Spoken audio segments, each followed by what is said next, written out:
How's it going, everybody? Gunnar here, and today we're going to tie the bare bones version of the chosen one, and this version is going to be a bulkhead, which is a picture-perfect fuzz junior variation. If you haven't yet checked out kind of my introduction to the material kits, I'd highly recommend you go watch that.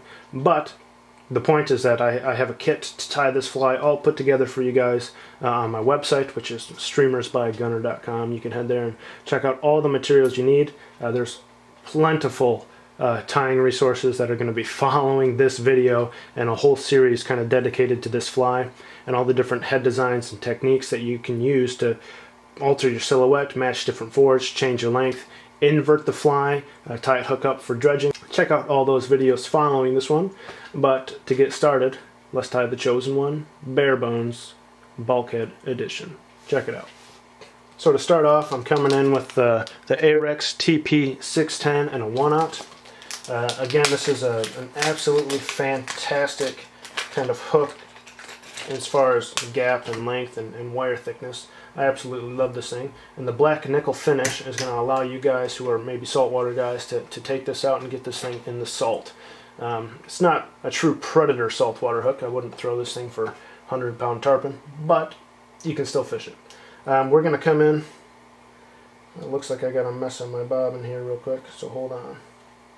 We're coming in with 210 Flymaster Plus in white, and I got that in my kind of my favorite bobbin. Not that that matters, but it's a Magnum right bobbin. I'm going to spin that up, create a nice little base here, and wrap that down. We're going to stop kind of between the point and the barb. You can see my point right here and my barb right here. I'm kind of dead center. I'm going to wrap back up, and you can see I've saved quite a bit of room for this head, maybe a little bit more than a third of the hook even. So what we're going to do, you can spin your thread here, come up and create a small little thread ball. And it does not have to be big. You'll see your thread doesn't roll off you and do irritating things, and don't worry about it. But just create a bump in the back. I'm going to come in real quick with some Zap-A-Gap so that bump doesn't ever move. So the purpose of this little bump right here is if you tie in a synthetic really tight to the shank right here, it's basically going to cord up, and you're going to get this kind of stiff, dense, thick thing. And I actually want to bring some life into it, bring some air into it, and I want those fibers to separate. And what's really nice is it'll match the separation of the wing. If you look at this, I have a hollow tie up here. I have it integrated into a dubbing loop for the collar, and you can actually see that it's all kind of like the same sparseness from front to back. And that's really what I'm trying to imitate. I don't want that sparseness to fade back into a cord. I want it to fade back and be kind of unison all the way. Have the same kind of light penetration, the same kind of opaqueness. So what we're going to do is create a thread bump, and we're actually going to tie this tailing material in twice. We're going to tie it in backwards so that all the tips are pointed forward, draw it over itself, and bullet tie it. And we're using this bump to just give it a little bit of flair, just so it can't cord up. And that hollow tie, that kind of bullet tie, sorry, not hollow tie, but the bullet tie, is going to give it a wider base, if you will, to tie it off of, so it's not so tight and close together. So I'm going to come onto my patch of Squimpish here. You can see this is not a dense amount at all. It's probably a 1/2 inch by an 1/8. Like, it's just a nice little patch. And what you're going to see with this material is there's actually some underfur to it. And so I'm just going to comb that out real quick, maybe like the bottom inch. But I want to keep the taper. I'm not gonna destroy the taper by going like way up here. Now this is way too long for tying a 4-inch fly, right? So what you're going to do is pinch these tips up here and physically stack this material. You can see I'll pull it down, stack it back. And when you do that 2 or 3 times, I now have a perfectly blended, pull out the longest ones, don't need them that long. Now I have a perfectly blended tail that I can tie in at about 4 inches or 3.5 inches. And it's truly about twice my shank length is what we're doing. So I'm going to come and cut this flush, and before we tie it in, I'm going to blend it with some flash material. So the flash I wanted to use on this fly is a really thin mylar called Wing and Flash. And the purpose of it is to try to match kind of the fiber thickness of the material that we're using, which is the Squimpish here. And because they're the same kind of material thickness and the same limpness, they really blend and move seamlessly together. So what I've done is I've taken my wing and flesh out, cut it in half. I have my squimpish hair here, and I'm just going to let that flash kind of fan out, and I'm going to drape it around and just kind of roll it in my fingers. And it's not perfect. It doesn't have to be perfect. It just has to be kind of around the material, if you will. Now I'm going to take that, measure that off. We'll do like a 3.5 inch fly. Going to cut my new butt here flat. Put that right up against my bump. Hit that with 2 turns. And shove your thumbnail into it. You've heard me say this before when working with bucktail. But you can tell I put all the material right on top. Here's my hook shank, and then I shoved my thumb into it to try to distribute it all the way around. And if you just look at your bucktail butts, your squimpish fiber butts, you can see that it's evenly distributed. Wrap that back towards my thread bump, and you can see that it's kind of flaring right there, right? It's all getting pushed up against that bump. It's all moving out. Grab this here, force all that back. And this is what I'd call a bullet tie. What I'm going to do is I'm going to trap it down on top of itself. It's extremely durable. All that material now is tied in twice. I can go and manipulate it so it's evenly spaced and wrap that back towards that bump so that it's all nice and flared. And you can tell it's not supposed to have a ton of volume. It's still a tail. Like, it's not supposed to be way out here. It's still a tail. But I have just a little air kind of pocket trapped in there so that that can breathe and move and undulate kind of freely all on its own. Now I'm going to run forward and half hitch right there, and then hit this with super glue for some durability here.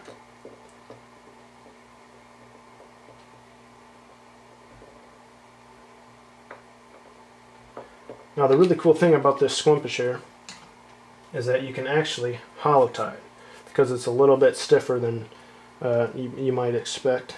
So what I'm going to do is I take another patch off about the same density as the tail, stack it. You can stack it a wee bit shorter. You can see this, and the way I tie this in, I don't actually taper it like I typically use something called a rule of halves, where this wing would be half the length of that wing.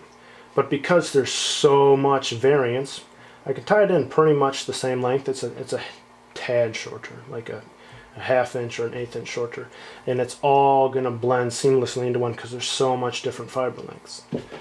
So I'm going to take that and cut that again and blend that again. I'll show you this again. Pull this out of the pack. I just grab the tips of it, pull it out of the plastic. The plastic keeps it nice and oriented so you don't get your pack all screwed up. I'm going to fold that in half so it's shorter. Put that down on my lap here. And you can see I have all of the flash on top, all my squimpish on the bottom. And I'll just kind of pinch it, get the flash to separate, and then draw it around. Use your fingers to really just draw it around. You can even do it again. Move, separate, put it back, move, separate, put it back. Comb it out if you need to so you have a better idea of where you're missing some flash. And then I'm just going to measure this off so it's about the right length. Come and cut that perfectly clean again. I'm going to tie it in backwards. So the technique here is quite literally the same as your bucktail technique. I'm going to put it all on top, shove my thumb on it, get it to move all the way around the hook evenly if you can.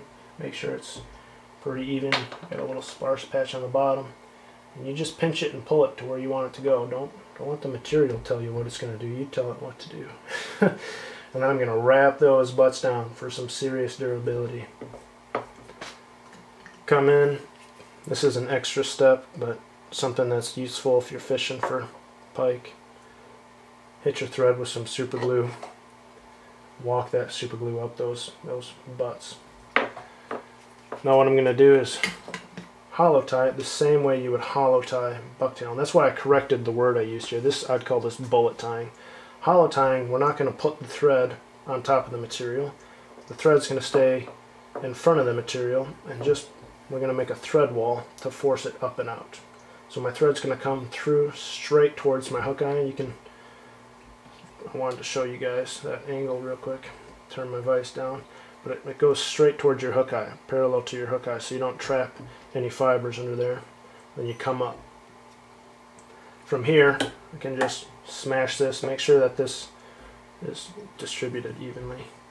But You don't need a big thread dam to force that back. Just that little breath right there. You can see I've built some good volume into that fly. And when it's wet, you'll have this nice little fat-bodied profile in just 2 stacks. That's all we've done, just 2 stacks. Now from here, I'm going to put down a thread base for my dubbing loop that I'm going to put up there. What I want to do right now is counter shade the fly. And this is where your strung peacock curl comes in hand. Now this is actually not part of the color combo kits because I used the peacock curl in every color combo. It's actually part of the hardware kit. And you'll see that this is a big pack of peacock curl. Like this is a lot of peacock curl. And the reason why is because the fly is designed to have a wing. Like I'm talking about 20 fibers or something. I'm not talking about having a dainty little sparse wing of, you know, 10 strands of peacock, but come in with 15, 20 fibers of peacock and counter shade that fly, because this stuff is absolutely phenomenal. Absolutely phenomenal. The color's unreal, has good movement. It's going to counter shade your fly, give it that nice kind of back texture. It's really easy to use. You can see I just put it on top. You can flare it a little bit with your thumb. You can see how it kind of moved out around the hook shank a little bit. Tie it down, and then really lash those butts down. Now this stuff lasts a long time, okay? I know people, it's probably the question I get asked the most is how durable is that peacock curl, because people use it a lot in nymphs and stuff, and they try to palmer it around hooks and they break it and break it and break it. The flies, you can watch the videos, but the flies that I have fishing this stuff, you catch 20, 30 fish, and yeah, they might break the tips 1/4 of an inch or 1/2 inch or 1/8 of an inch, but they don't just like rip that stuff off the back. Like it'll be there for 30, 40, 50 fish or longer. Like it can hold up to some abuse. Now what I'm going to do here, put down that thread base. I'm going to use a technique called the dubbing loop, and this is truly the only aspect of the fly that I feel like might trip some people up, and so we're going to go slow. And I'm going to make sure to emphasize this on kind of the first 2, 3, 4 videos so that there's plenty of resources out there and me verbally articulating it and showing it maybe even at different angles so that you guys can truly mimic this. But I'm actually going to spin my thread real quick just so I have a corded thread to make my loop with. I'm going to draw my thread towards myself, shove my finger on it, and bring that thread back to the hook. And you can see that's about a 4-inch loop. You don't need it longer than that. Any longer it's going to be hard to maneuver with. Bring that back over, put down a thread wrap. Now the bobbin actually goes over the loop, and that'll pinch it tight. You can see I now have a really tight V right here. Then I'm going to wrap that back towards my peacock and use a lot of thread pressure. For this whole fly, man, you should use a ton of thread pressure. I even went back twice. Look at that hook deflect in my vise. You should be putting the 210 Flymaster Plus to its use it, okay? Like if you break your thread tying with this stuff, pat yourself on the back, because that's about how hard you should be tying. Now this is extremely important when working with both the Squimpish hair and the strung fuzzy fiber, but come in with some dubbing wax. I have this in a different kit for you guys. It's in an accessories kit, but load that up with some wax. It'll make your life so much easier. And that's the Wapsi Premium right there. Now I'm going to do a short collar, really short collar of Squimpish hair. And the reason why is because the head tends to compress the body a little bit when you just pack it on there, and this will add a little bit of shoulders. You can see how nice and kind of bulky I have a shoulders right here. You can even see it kind of separate off the fly. But I have this really nice shoulders that's halfway down my fly, creating a perfect teardrop. And that's all the Squimpish in a dubbing loop. So I'm going to take about the same patch now that I've used for my tail, the same patch that I used for my wing here. I'm going to clean out the butts like I did the first 2 times. Now I'm going to stack this short. Really short. So I'll take those longest fibers, maybe even pull those out, stack that up here, stack it up there again, and I want this to be a nice short aggressive collar. That's about halfway down my fly. So I'm going to come out here to the other half, cut that flush, and then taper it. You just shove your scissors up in there. It's not perfect, you can finger taper some of it. So that's going to be my collar that I'm going to put in 50-50. And to keep it simple, don't mess with the wing and flash just yet. Just leave it out for a second. So I'll put that in nice and 50, right up tight to my fly there, and let that hang back down.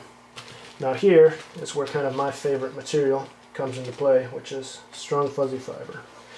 And the beauty of this is, to me, between the two of these materials, the Sculpins and the strung fuzzy fiber, it truly allows you to generate any silhouette to baitfish. You can trim it down and create kind of a little tube. You can have it way thick and create a nice bulky fat head mullet shape. You can cut it high and tight and create kind of that herring body and get a nice jerk fly action to the fly. So these two are unbelievably useful. So I got my strung fuzzy fiber. You can see I have this massively long patch here, and I cut out, and I'm going to do my best to ballpark this for you guys, but I want you to have the density kind of down. But you can, I mean, you can see through it. It's not super light, but it is a fair amount of fiber. That's kind of like 5, yeah, that's 12. That's at least like 25, so that double it, 50, you know, probably like 60 strands. It's probably 60 strands of strung fuzzy fiber. I didn't count that to the best of my ability, but that's about the density you're looking for. And I'm going to drape that, and drape that. Cut that in half, drape it again, cut it in half again. So that's a quarter. I took the whole thing, cut it in half twice, right? And this is the length that I'm going to use to blend it. So I'm going to come again with my wing and flash here. Pull out a little tuft, cut that in half, lay the two together. And so right now I just have one on top of the other, and I'm going to pinch this in my left hand and pull the tips out, bring them back, pull the tips out, bring them back, rotate that, pull the tips out, bring them back, pull the tips out, bring them back, rotate that. And you can do this and get that flash perfectly blended in there. And what's so cool is we have this accent flash. It's not, I didn't want to do white and silver. I wanted to do kind of white and a yellowy gold chartreuse, add some visual complexity to the fly there, which is why this is a different color than what you might expect. But it's perfectly throughout the entire fly. It's in the head, it's in the shoulders, it's in the tail. It's going all the way throughout, and it's just a beautiful little accent. Now if you take this and you pinch that right in the middle, and you draw your scissors up one side, you'll get a perfectly kind of longer collar. I like to say 60-40, but it's going to be about 60% of the material is going to be used, 60% of the length is going to be used for building kind of a collar there, and then the 40% is going to be used to build a head. So you can see I just kind of lightly got that in my loop. I have some trapped fibers here that I'm going to separate. And you want to just manipulate this so that it uses the full 4 inches. And if you have to, a good tip is when you're coming up here, you can use your bodkin to help distribute some of this. You can see I'm using the full length of my dubbing loop right here. And the reason why is because the longer I make this, the more I distribute this material, kind of the more even it is.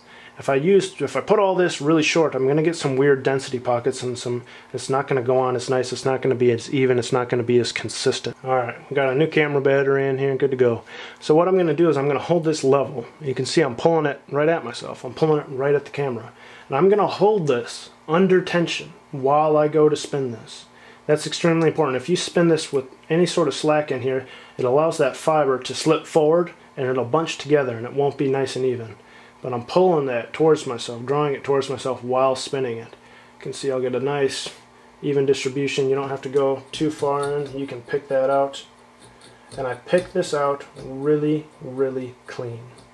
A lot of times if you're doing a dubbing loop with, you know, for a nymph or a dry fly, or even for like a kind of a bulky streamer body somewhere in the midsection, you actually want some fibers to wrap around and build density because you're trying to create volume. But right here, we're using the kind of crinkle in the fiber to create the volume.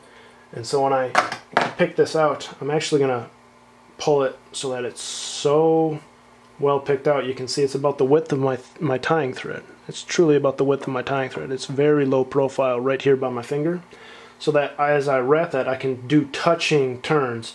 And when my thread goes around, it's going to come up and touch itself, and touch itself, and touch itself as it moves forward. So we can pack in a super dense head with a collar. Basically, it's basically a wing with a collar and a head. It's how that's going to kind of lay on that hook. So I'm going to draw this out, put that in a bobbin cradle. You do not need a rotary vise to do this, but it's definitely a helpful thing just so you can really manipulate it.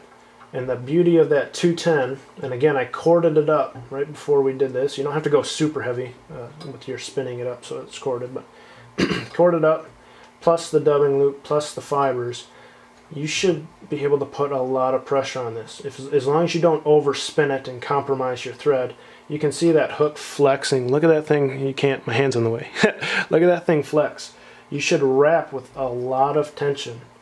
And obviously you don't want to break your thread because that's not fun, but I would almost encourage you to do it to realize how hard you can pull, because what you don't want to do is to just kind of like nonchalant put this on here. You got to manhandle this stuff. It's coarse, stiff, hard synthetic, and 210 thread, and beat it up because the fish are going to beat it up.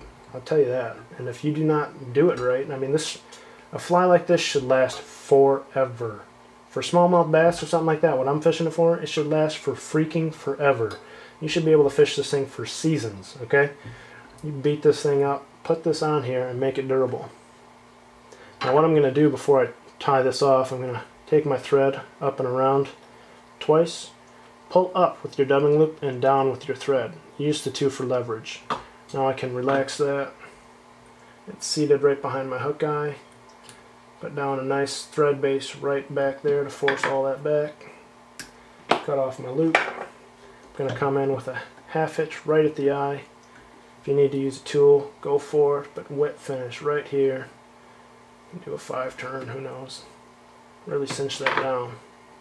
And that is perfection right there. Now what we're going to do is, you can come in with your bodkin or a comb, whatever you have, but pick this head out nice and clean. You want all those fibers coming out and away from the hook. And the way I like to trim this, now that it's all on there, you can kind of leave it flared like this, because we're going to create a nice accurate shape here. And what I'm going to do is I'm going to rest my scissors from my hook eye to my point. And I'm just going to go around at that angle and trim all this. So one of the things that happens with the strung fuzzy fiber and really any head material, but we put this in a loop and I pulled all of it backwards when I wrapped it, and pulled it backwards and wrapped it. So all the fibers are laying back towards the fly. Now when you take your scissors and you lay that on the head and you cut, what happens is you go to cut a fiber and it falls away from the scissors, and you go to cut a fiber and it falls away from the scissors. And so you're kind of, it's hard to over trim a head like that. And what you want to do is, because I want this to be kind of nice and accurate, I'll flare this stuff out, and this is where you got to be careful. You want to support your hand. It's on my vise and my scissors are on my other hand, but I'm going to come and cut into that material that I pulled out so that I can shape a really accurate head. And it's not overly bulky, it's not overly flared. Because people are, when I teach classes and stuff, people are really good at getting the hook eye nice and clean, but it's actually going back into the head here and shaping this that people really struggle with. And it's an uncomfortable thing because you're afraid to mess it up and you don't want to screw it up, and the fibers are falling away from your scissors, so it's hard to be accurate and get a nice clean cut. But truly just pull that fiber up so that you can catch it with your scissors. Always support your hands so that you're not just shaking out here from coffee and whatnot, caffeine, but have a nice steady hand so that you can truly shape that. And then draw that back and look at it, and look that thing down the nose and make sure it's perfectly conical, perfectly symmetrical. And look at that baitfish. Look at that baitfish, man. That's freaking beautiful. So what we're going to do now, and this is a bonus thing that you don't have to have, but I have a kit that includes this one. You can come in with your chart pack marker. I'm just going to touch the top of my thread, and I'm not going to go heavy, but I'm going to draw that back, tone some of that squimpish hair, draw that back, get that into the base a little bit, and then really just rough it up. Use your fingers, use your thumbs, and try to heat that marker up so it can bleed in and set and kind of dye that fiber, and not just top coat it, but actually get in, work around, and dye that material. And then all you got to do, I might clean up the bottom a little bit more than the top, and it'll help it ride right and put more kind of drag and suspense on the top. And it looks good. But come in with the last step, you just put a touch of head cement or super glue. I like to use the Zap-A-Gap brushable right here at your hook eye. And that right there is the Bare Bones, again meaning that there's no silicone, but that is the Bare Bones chosen one. If you want to see a video of this fly swimming, check out the link in the description. It's a different color combo, but it is this exact recipe, the same stacks, the same head profile, same hook, same everything, and this thing just fools smallmouth one after another after another. This is kind of, in my opinion, if you check out the silhouette, it's a perfect little finger mullet for all you saltwater guys. Man, I've been way too OCD for this kind of stuff. But it's a perfect little finger mullet. If you got kind of wide-bodied fish, like here we have a bunch of creek chubs. This mimics a creek chub really, really well, just in kind of silhouette and bulk and how it carries itself. But that is a 4-inch baitfish pattern that you can fish for literally every predator on the planet. Counter shaded, nice white belly, kind of a contrasting accent flash to draw it out and bring attention to it and give it some complexity. 3-dimensionally sound head. If you add just a little bit of lead wire in between the two stacks, it'll fish really well for you on a floating line. I fish it on a full sink and a sink 3 and sink 6 and intermediates, but yeah, that's the first one.